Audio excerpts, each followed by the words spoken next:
Hello there. Good morning. How are we doing out there? What a great day. What a great day to be a Philadelphia sports fan. You know? And I know that you were more focused on the Phillies last night. More. Yeah. You were a little bit more focused perhaps on the Phillies cuz you were there. Yes. But I had a two-screen setup. So I had the Flyers game on my phone. I had the Phillies game up on the TV. But as soon as we'd go to commercial, I'd flip them. My wife thought I was a little bit nuts, but that's okay. I am nuts. We know this. But the Phillies had a hell of a win. Certainly garnered a lot of attention. This now creates a predicament for us and for our show, which we'll talk about next week. But we'll get there. But the Philadelphia Flyers, man, you and Bundy, and this is where I get upset. You and Bundy, I was on the phone with Bundy, and I was texting you. Yeah. And I said, hey, give the score prediction, because we kind of promised people that we would do the normal thing where we come up with the first 20 games or so of the season and like dropping our predictions and such. And I felt really good about it. I thought we were in a really good place. And then I realized, oh shit, we're doing the announcement this week because #lawyers. And so the best laid plans of mice and men. We got to like midweek and it was like, hey, the contract is good to go. Are you ready? So I stalled. Admittedly, I stalled because I had so much stuff to do for the regular podcast feed and for the YouTube videos, because we dropped 2 episodes this week. So by the way, if you're joining us live, which many of you are, on like 5 minutes notice, which we greatly appreciate, there was a lot to do this week. So there are 2 episodes in the podcast feed. I guess, well, we're not really doing a go live. I'm going to include all the banter, I think, on the podcast feed for this because it's not a regular episode. It's the morning after. It's a new series that we're debuting here on the feed, which we plan on doing. Although, let's be honest, will it happen all the time? I don't know. But this is the morning after.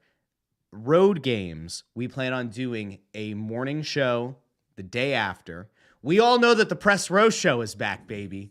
The Press Row Show! Anthony, are you excited about the Press Row Show? I am, because I'm excited about how different it's going to be. I mean, it's still going to be our fun little, interactive thing that we do with the listeners. But at the same time, it's going to be bigger and better. I mean, it's going to be 3 of us instead of just the 2 of us. We're going to be out amongst the people and not just sitting on press row trying to, you and I scream into the same microphone with the background noise and the old writers walking in behind us and getting into the shot. Like, things like that aren't going to happen anymore. It's actually going to be a nice production, and it's going to have a post game element, which we didn't have before, right? So, we're going to do some good stuff with that, man. I mean, we're going to be the place to go, the digital feed to go to for pre-intermission and post games. It's great. I mean, that's the way it should be. It's really cool. I'm excited about it. I'm really thrilled about bringing back Press Row Show. But for those of you, and we're about to get into last night's game, for those of you who might have missed it, that I did not see 1 second of, which I don't think any of you who decided to join this live stream on a Friday morning on 5 minutes notice, I can't imagine that you would have missed this. But just in case you did, if you're listening back in the podcast feed hours from now, we dropped 2 episodes this week. If you're watching on YouTube or Facebook or Twitter where we're streaming, you'll notice that the logo is different and the color scheme is different because, as we announced earlier this week, we partnered with the Philadelphia Flyers. Now, most people saw that announcement and said, hot damn, proud of you guys, very exciting, love it, it's great, hurrah, pats on the back, And then there were a few people who were very negative, and then there were a few people who were in the middle. And it seemed like the concern was, does this mean that you guys are going to no longer be critical of the team? You're Comcast employees. Are you going to be critical of the team any longer? To which Anthony pointed out, we are not employees of Comcast. We are not employed by the Flyers. We are not employed by Spectacor. We are mere partners of, licensees, as our contract is written. And in that contract, which is very important to point out, there are multiple provisions that protect our ability to cover this team the way that we've always covered it, in both written and podcast. So there will be no sanitizing this show. Bundy bombs will remain. Our language that we typically use on the podcast does not have to change. It will on the Press Row Show, because we're doing that as kind of the official live streaming pre-post intermission show. So we have to keep it clean like they would on the radio and like they would on TV. But the podcast itself does not change. Our ability to cover the team does not change. If somebody does something egregious in the organization, we're still going to be able to talk about it. If the team looks like dog shit, we're going to say the team looks like dog shit. So nothing changes. Nothing changes. It's just that we have a bigger platform to now work with. So, and I want you to just give people a real quick idea here about the 2 episodes that we dropped earlier this week, and how you felt going back. I don't know. I assume that you went back and listened or watched part of both of those.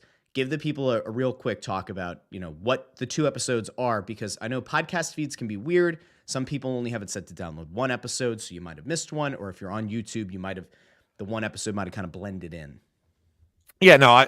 So I'll start with the what was considered the final episode of the previous format, which is you and I kind of recapping 5.5 years and how we got here.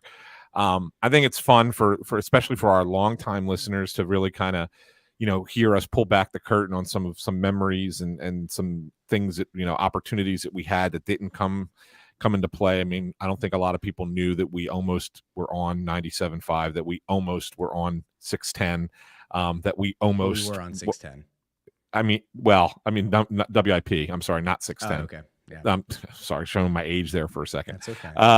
That we almost, well, I should say almost, but we were, the prime choice to go to PHLY and didn't go.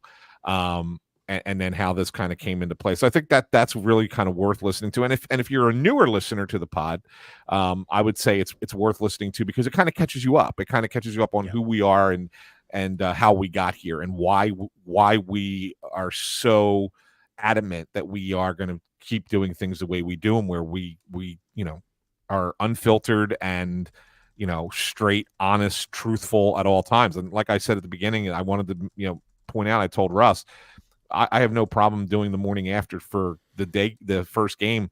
I didn't watch it. I didn't see 1 second of it. But I said I had to tell people that right off the bat. And the only reason was because I was covering the Phillies last night. So I was the ballpark. So I seen the highlights of the goals, right? So I can't give you anything today on how the game broke down. I've read a couple things and see get some thoughts from some people, but for the most part, I've not seen anything. So I don't want you to think that I'm going to be giving you any kind of analysis of the game itself. But I think that's important to listen to that one. And then secondly, the announcement element where we interviewed Keith Jones. The thing about that one that's great is Jonesy. Everybody knows how good he is, right? And how polished he is as a broadcaster who is now running a hockey team. So that makes it good. You get to see the production element of it, where we are doing these more polished looking and sounding broadcasts, and we're going to be going down to a studio that they are converting the Rage Room. You guys remember the Rage Room? They're converting the Rage Room into a studio. Not just for us, but for everybody that's part of the Flyers broadcast network. But we'll be using that as a place to record the podcast on a weekly basis. There will be some remote stuff like we're doing here. Obviously, we're not going to drive down there for a morning after a road game little chat. But so we're gonna do some stuff still remotely from home. But we're going to do a lot more down there in the building, and so you get to see what that production value looks like, right? And so that's something else that really kind of sticks out to me as well. And then some of the stuff that Jonesy said, like there were some great clips in there where he talked about how he values a number one defenseman, and we're going to talk about the alleged number one defenseman that they let walk away, who had some comments. Who was promised, who had some comments prior to the game yesterday. So we'll talk about him, and how much he values that, so much so that he values it more than a number one goalie, especially if you can get a top guy, and how they plan to get it. Like, I think that, there was a lot of talk about, ideally you draft it and develop it and you bring it in. He says, but sometimes there's only a handful. He says, what are there, 8 number one defensemen that everybody wants in the league? He says, so sometimes you have to buy it. And the way that he said that, it made you think like, well, we're not going to do it right now, but we're probably going to have to do that when we're ready to win. And so I think that's kind of, you kind of get a sense of where things are headed as far as with the team. So I think that's why it's a worthy interview to listen to as part of the announcement of our partnership. So I think there are 2 episodes that are really worth it. Another very interesting element in that interview was him talking about the value of a goalie, and he didn't mince words. He mentioned that there are like 5 top goalies and the rest are out there. I asked him about value and about whether or not that means that perhaps it's not a position to invest as much money in, and he didn't mince words. Now, my read on that was this team has no intention of paying Carter Hart an exorbitant amount of money. They will not offer him Sergei Bobrovsky number. And in fairness, I don't think Carter Hart's a top 5 goalie. I'm not convinced he's ever going to get there. Somebody might argue, other people might disagree, and that's fine. And again, welcome to Snow the Goalie, a partner of the Philadelphia Flyers, where we are critical and we don't toe the line, okay? So I don't think that he has it in him. Now, I could be wrong, and if I am down the line, I'll take it back. But in the meantime, I just don't think he has it. But he had a great game last night. He kept the team competitive. He kept the team in it. He stood on his head for large stretches of this game. But he wasn't the only player who impressed last night. But I do want to get really quick, before we get into which Flyers stood out, I do want to get to a guy who used to play here. And it's a guy who had a lot of very interesting things to say about what it's like to be, liberated by playing in a different town and for a different team. And that, of course, is Ivan Provorov, who was a fraud, who was brought in here, who was drafted, and who this organization for a long time tried to sell fans, prior people in the organization who are no longer employed here, he who shall not be named, wanted to sell people on the notion that Ivan Provorov was a number 1 defenseman, that he would grow into being a number 1 defenseman, that he, in fact, was one of the best defensemen in the league. And what we saw time and time again was that Ivan Provorov was not that guy. His inability, and it was on display last night. I know you didn't get to do a deep dive into the film on this one, but his absolute inability to do anything of value at the blue line was absurd. His inability to keep the puck in actively cost the Blue Jackets a goal last night, where Cam Atkinson out-hustled him to the puck and got himself an empty net goal. Ivan Provorov is an okay defenseman. He's a decent second pair defenseman, but he ain't a top guy. And I think you can make the argument he ain't a top pair defenseman on a significant winning team. So he had some interesting comments. I don't know if you had them pulled up or not. I can pull them up if you didn't. I did have them, but I switched off it. Hold on, I'll pull it back up again. I do have it here. He had interesting stuff to say.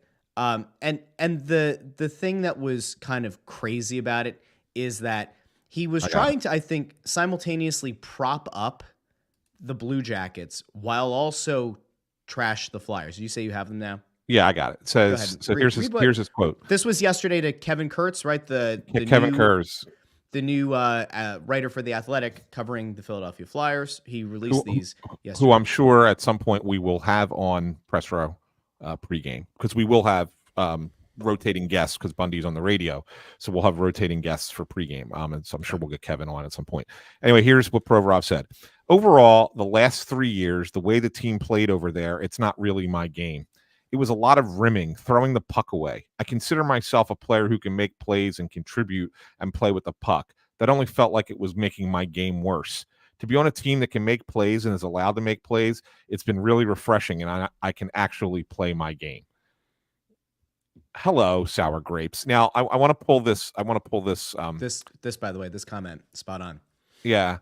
It took no. You're right. It took Oliver, who says statement didn't take any accountability whatsoever. Yeah, completely. And I also wanted to pull up one other earlier comment. I'm going to pull it up where I'll find it here. Here it is. It's Andrew Fawcett. It says Provi proves how selfish he is truly is by those comments. we talked in the past about some locker room issues, and we didn't really kind of dive into them in last season, and who was responsible and what was going on.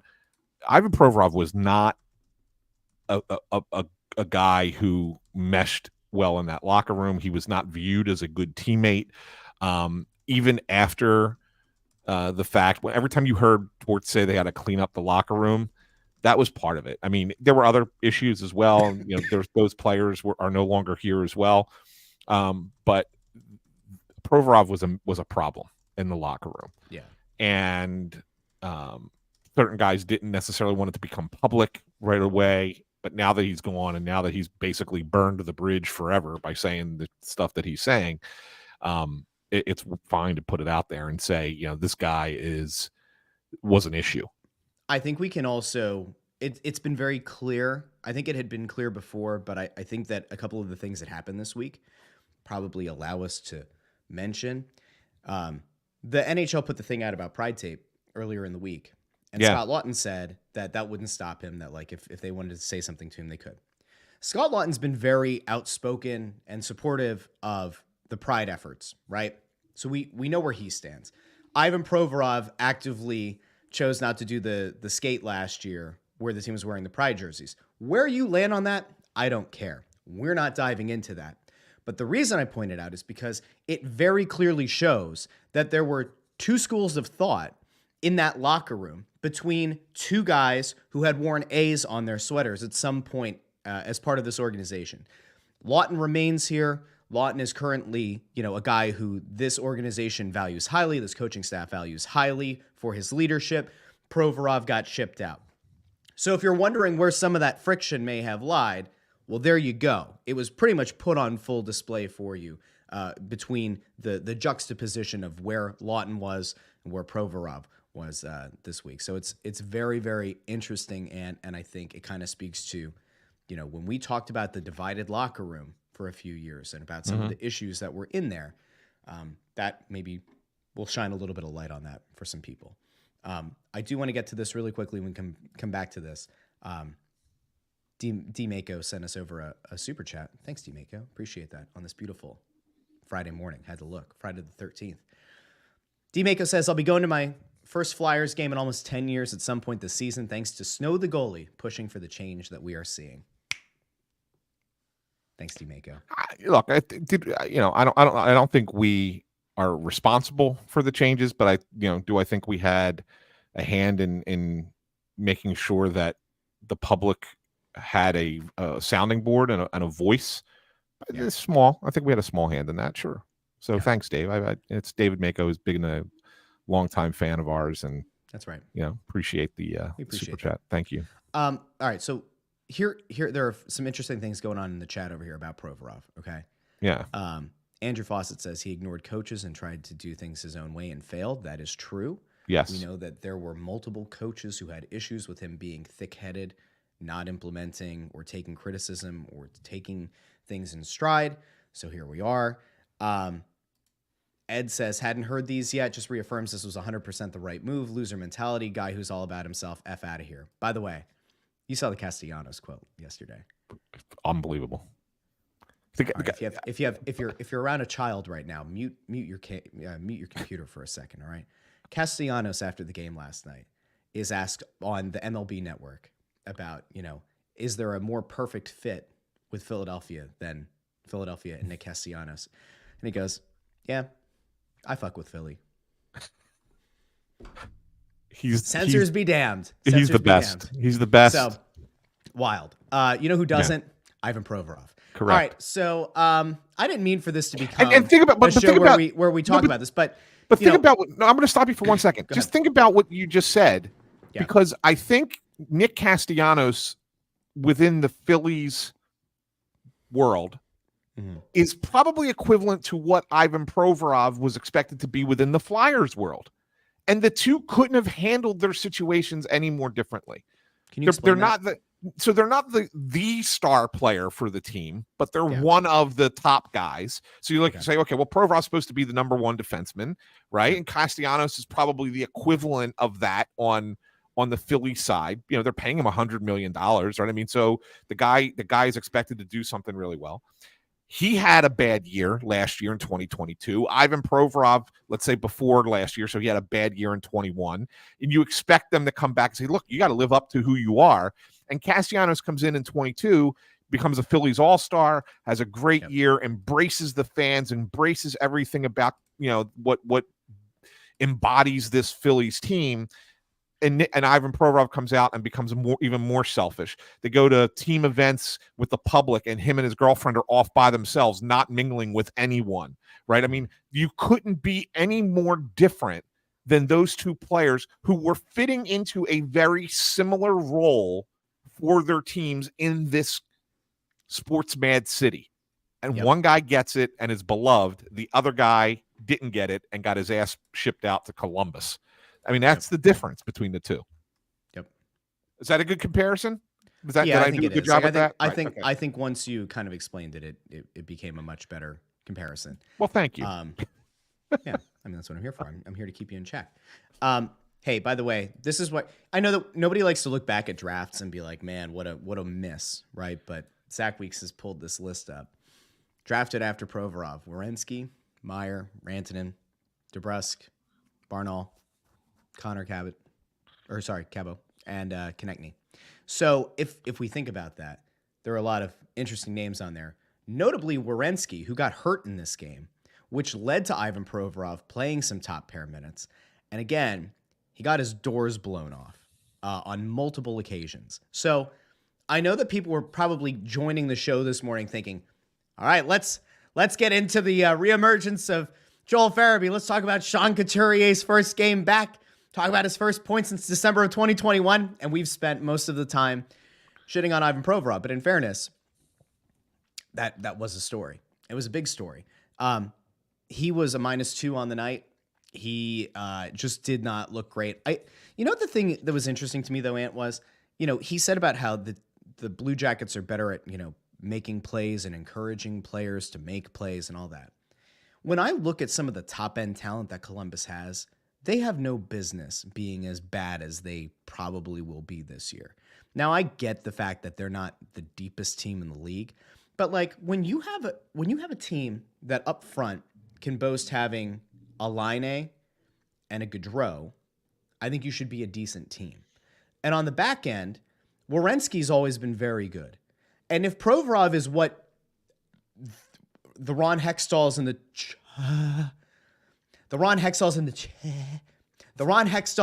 the Fletcher Mort, sorry, there we go. That was bad. Yeah. Would have had you believe that he was a true number one defenseman. Then like on the blue line, they should be really good as well. But they didn't look great last night. No, I think wasn't it Laine who had the one drop pass turnover that led to the one goal, and Provorov couldn't track either Konechny or Atkinson on either empty net, like just got blown past both of them. Yeah, and he also had a puck. He also had a puck that he couldn't keep in at the blue line that created another. Well, the other. That was the Farabee goal, right? The one was horrific. There was a 2-on-none, and that actually does set us up. Let's pivot this to the Flyers, okay? And by the way, if you're joining us on YouTube or Facebook, you can comment. We'll pull some of the comments up here. If you want to send a super chat, you can. You don't have to. If you're watching on Twitter, we appreciate you, but we can't pull your comments up here.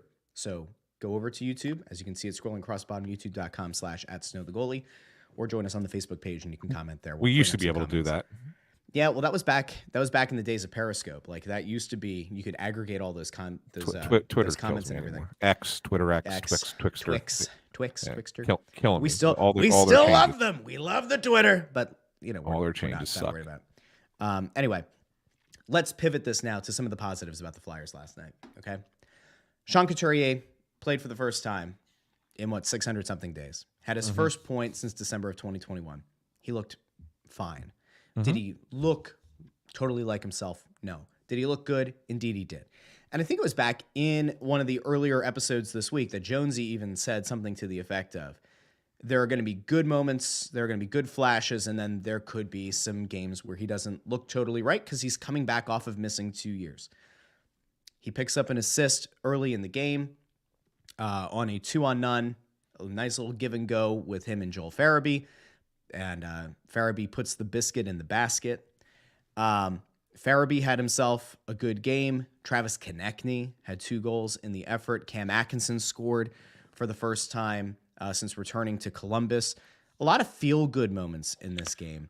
And very cool for both Couturier and Atkinson to get on the board with points in their first games back after having, actual injury issues. Yeah, no, it was good for those guys. I mean, Couturier, Atkinson both played pretty well. And like you mentioned, getting Farabee get the first goal. I mean, obviously he's a guy that needs to have a bounce back season. The guy, and again, I didn't watch 1 second of the game, so I'm going to ask you. I'm going to be the guy asking you the questions right today. Sure. But just looking at the box score, and I see Travis Sanheim played 26 minutes and 17 seconds. That's a lot for Travis Sanheim.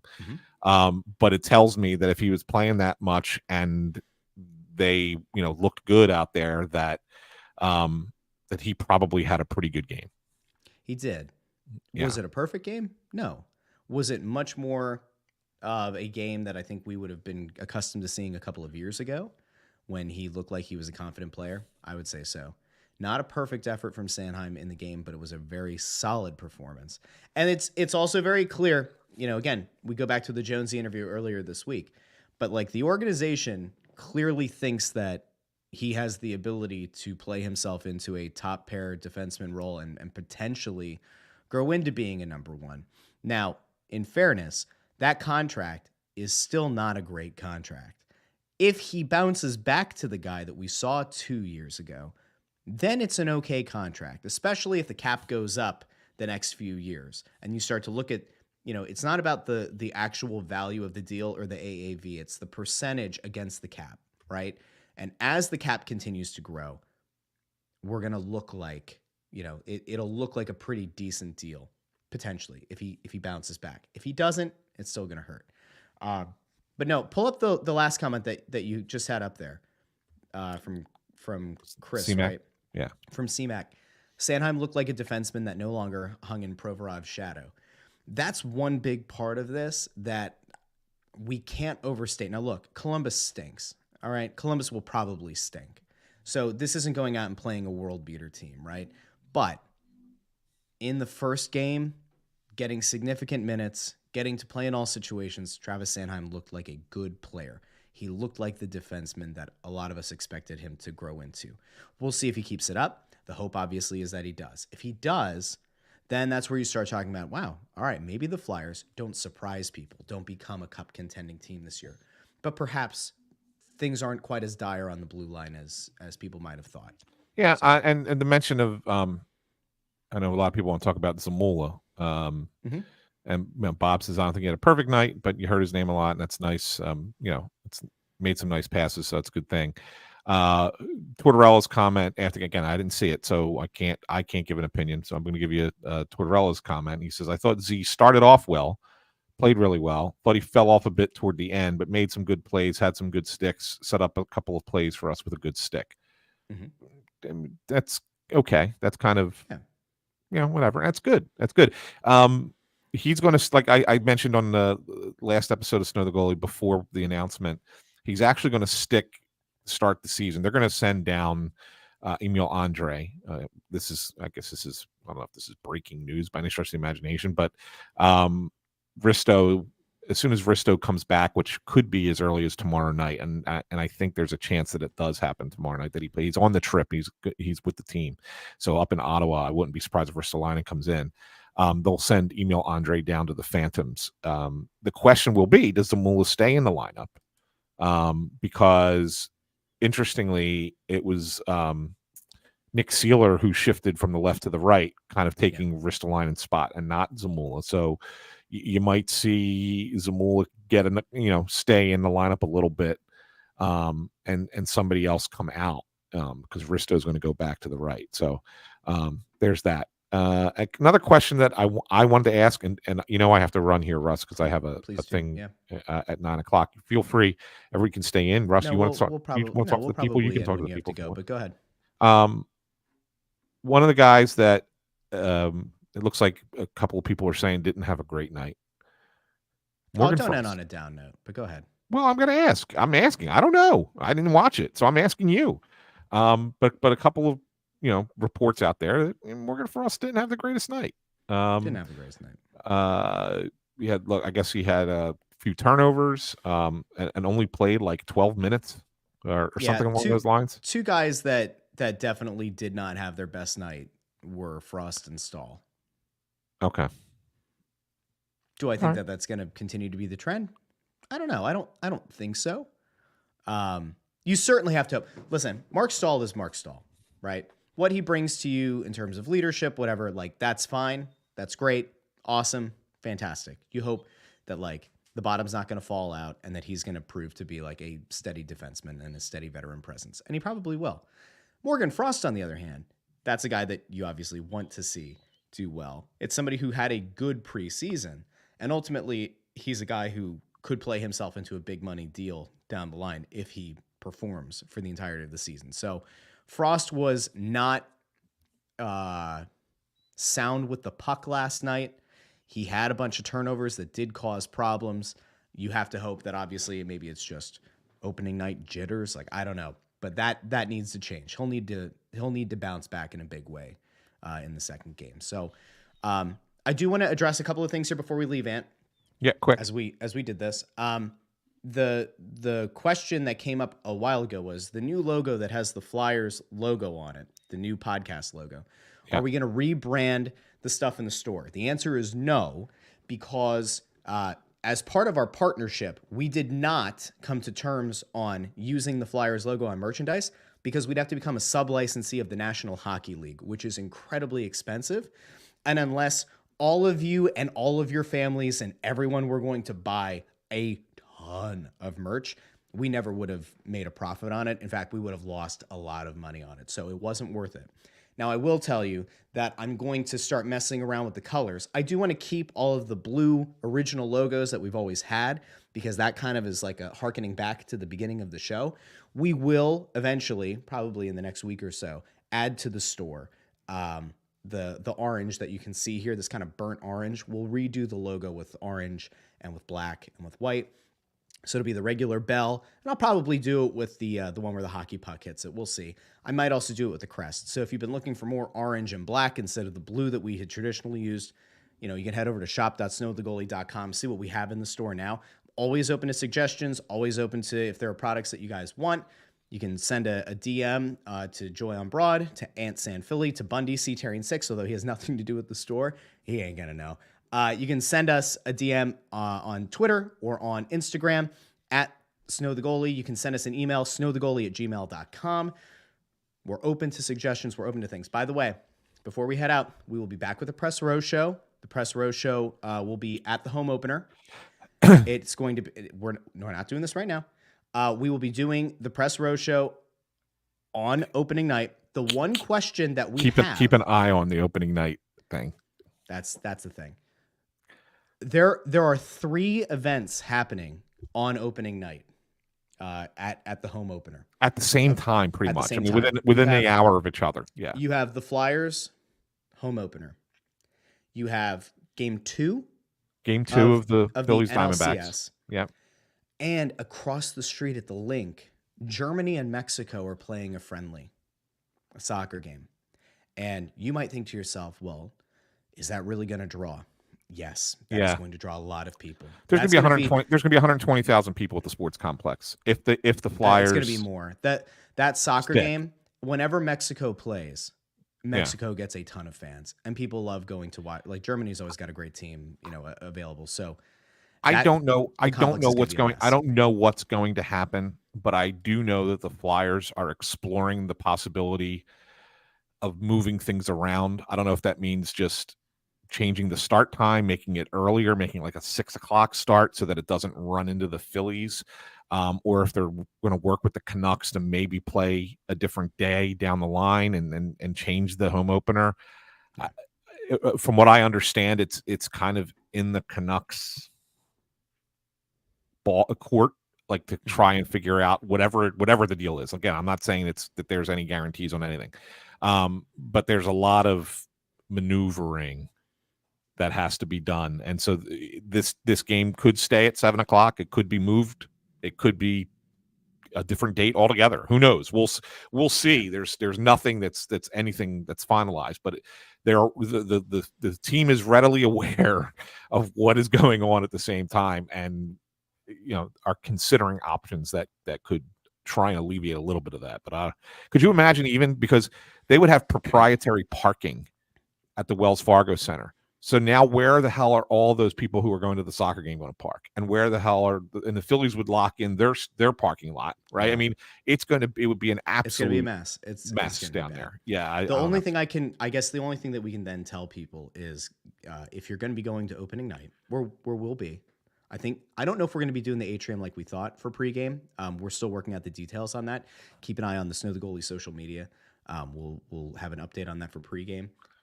We will not be on the concourse for intermissions or postgame. There's going to be another spot that we're going to be set up at that will be open to the public, so you can always, come shake hands, take pictures, all that. And Bundy will be there for intermissions and postgame. But if you're going to be going down to the home opener, you're going to want to make sure that you leave way earlier than normal to try to get a spot. The worst thing you can do, and by the way, tell everyone who's going to be going to the home opener, get down there very early, because once that parking disaster begins, you are going to miss. I would not be surprised, Dan, if we started getting tweets from people halfway through the first period, even into the second period, saying I'm still in the parking lot. So don't let that be you. You've now been told this way in advance. Yeah. Get yourself down to the sports complex very early. If you get there too early, go to Xfinity Live or wait for them to open the doors at Wells Fargo Center and go find some food and such. Speaking of, as we're getting ready to leave here, I found 2 episodes of No Pucks Given, our very short-lived food review show that we did where there were new offerings at Wells Fargo Center. The Fishtown steak was one, and then there were the line change vegan options. I went back and I watched them. They are hilarious. They are going to go up on the Snow the Goalie YouTube channel probably next week. I do have them ready, but we've already dropped. This will be the 3rd video that we've dropped this week. So those will go up on a playlist of their own.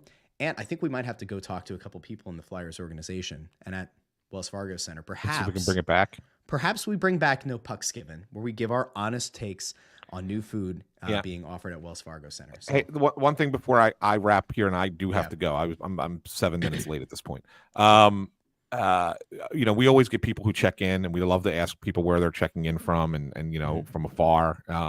We had one today. Our good friends over in Sweden are watching us again, and wherever people from all over the country. We've never had someone check in though from the friendly skies until today, where Lisa is in the air on a plane, listening live, flying from Tampa to O'Hare in Chicago. Whoa. So thanks, Lisa, for tuning in to Snow the Goalie from the airplane. That's a first. Very cool. So I just wanted to point that one out. Hey, a big thank you to everybody who joined us on the live stream. Of course, like I said, we gave about 5 minutes notice on this one, so a big thank you. We had over 100-something people at the peak here, which is pretty cool. We will be doing this for away games. I don't know if it'll be every away game. I don't know about this weekend, for example, but I can tell you that this is the plan is going to be to do like a half-hour-ish show, for away games. So Allison, I wish I could tell you. My initial thought, and it's just an initial thought, and we'll have to work it all out, is I'm going to find a way to do both.